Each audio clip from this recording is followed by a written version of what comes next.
Chapter 23. And Paul, earnestly beholding the council, said, Men and brethren, I have lived in all good conscience before God until this day. And the high priest Ananias commanded them that stood by him to smite him on the mouth.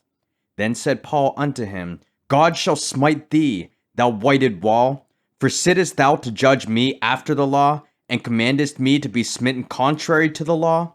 And they that stood by said, Revilest thou God's high priest?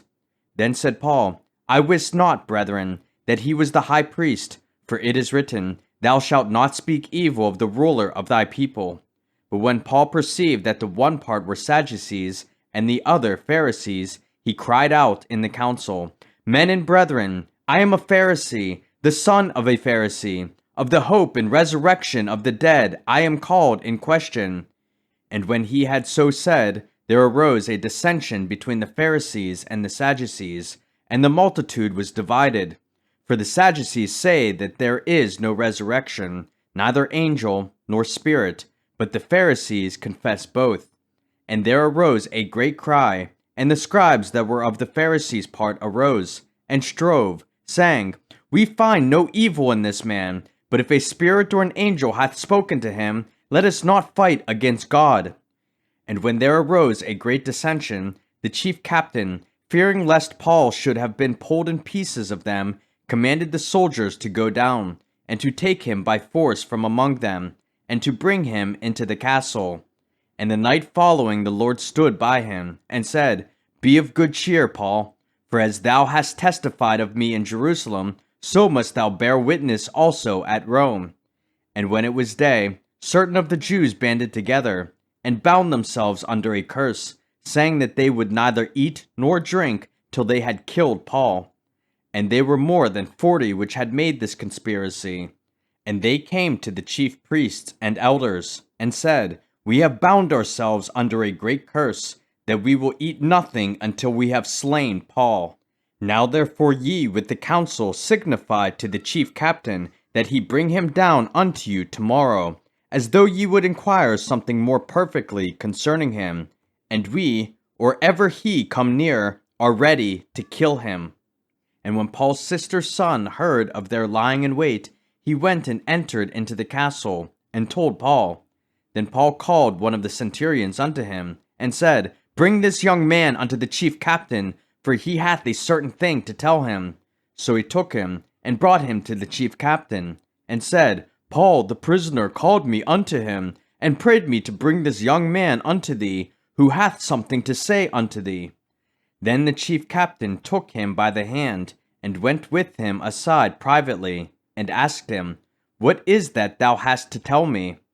And he said, The Jews have agreed to desire thee, that thou wouldest bring down Paul tomorrow into the council, as though they would inquire somewhat of him more perfectly. But do not thou yield unto them, for there lie in wait for him of them more than 40 men, which have bound themselves with an oath, that they will neither eat nor drink till they have killed him. And now are they ready, looking for a promise from thee. So the chief captain then let the young man depart, and charged him, See thou tell no man that thou hast showed these things to me. And he called unto him 2 centurions, saying, Make ready 200 soldiers to go to Caesarea, and horsemen 60, and spearmen 200, at the 3rd hour of the night, and provide them beasts, that they may set Paul on, and bring him safe unto Felix the governor. And he wrote a letter after this manner, Claudius Lysias, unto the most excellent governor Felix sendeth greeting. This man was taken of the Jews, and should have been killed of them. Then came I with an army, and rescued him, having understood that he was a Roman. And when I would have known the cause wherefore they accused him, I brought him forth into their council, whom I perceived to be accused of questions of their law, but to have nothing laid to his charge worthy of death or of bonds. And when it was told me how that the Jews laid wait for the man, I sent straightway to thee, and gave commandment to his accusers also to say before thee what they had against him. Farewell. Then the soldiers, as it was commanded them, took Paul, and brought him by night to Antipatris.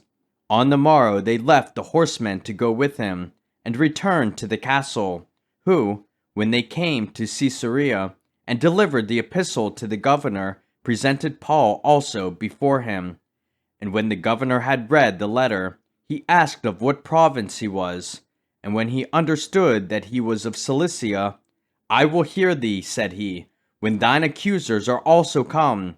And he commanded him to be kept in Herod's judgment hall.